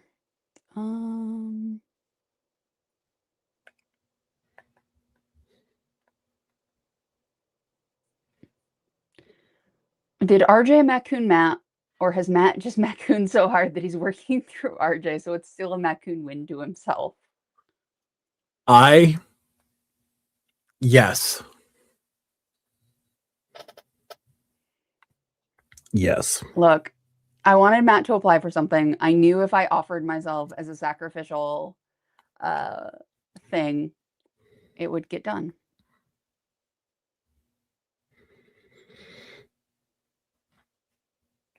All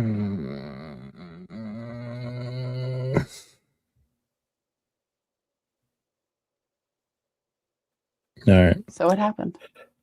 I will call in the morning because I fucked up. You're fine, Matt. It'll be fine. Yep. Yep. Yeah. So that happened. It did.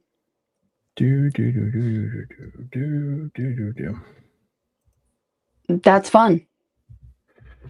Yep. Look, this card is a thing. It's a thing. So it's gonna be fun. I think at this point, Matt, you can officially say goodnight, Matt. Yeah, it's probably fair enough to say goodnight, Matt. Good night, Matt. Night, Matt. Bye, everybody.